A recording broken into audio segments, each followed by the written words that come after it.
A Michigan couple was issued with a summons after they were found naked in the back seat of a vehicle outside a suburban Detroit police department.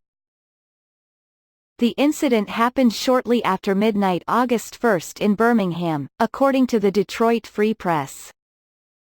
Their vehicle aroused the suspicion of an officer who was parking his own vehicle, according to WDIV-TV.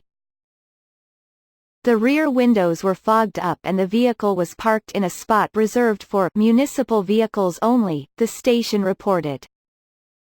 After approaching the vehicle, the officer found a man and a woman who were both naked. He was a 24-year-old man from Clinton Township. She was a 25-year-old woman from Sterling Heights, according to the station.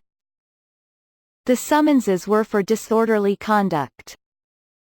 The U.S. ambassador to GermanyRichard Grenell has suggested the United States should pull thousands of troops if the country does not increase its required NATO defense spending.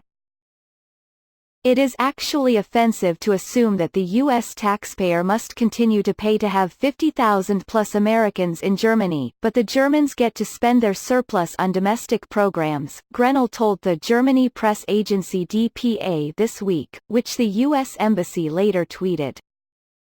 It is estimated there are 34,000 American service members stationed in Germany across more than 36 Army and Air Force bases, as well as 17,000 American civilian support staff.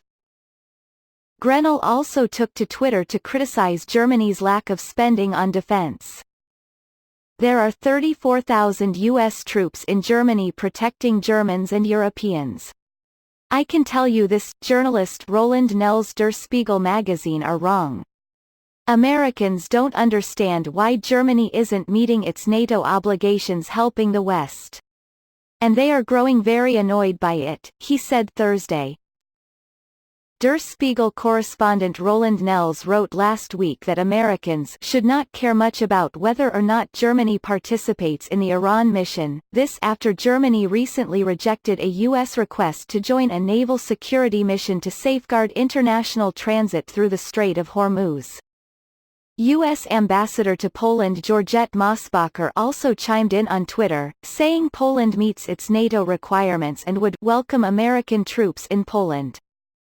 Poland meets its 2% of GDP spending obligation towards NATO. Germany does not. We would welcome American troops in Germany to come to Poland, she said.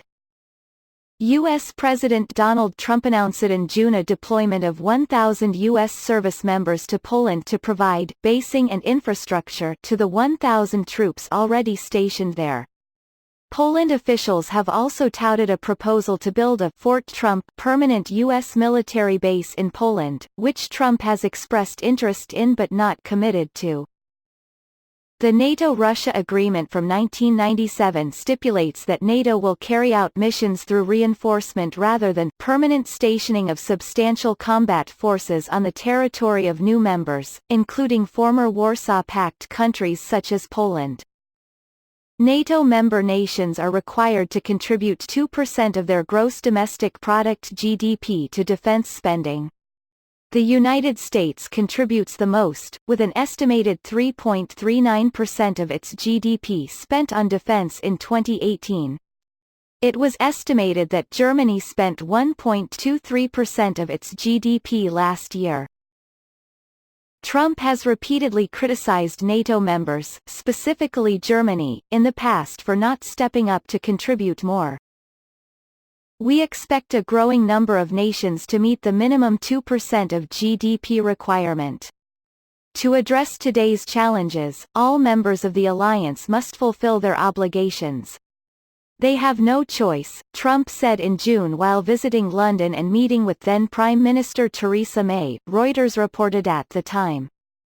Trump had expressed similar sentiments at a White House meeting in April with NATO Secretary General Jens Stoltenberg. We've worked together on getting some of our allies to pay their fair share. At some point, it's going to have to go higher, Trump said at the time. Germany is not paying their fair share, the president had noted. I have a great feeling for Germany, but they're not paying what they should be paying. We're paying for a big proportion of NATO, which is basically protecting Europe.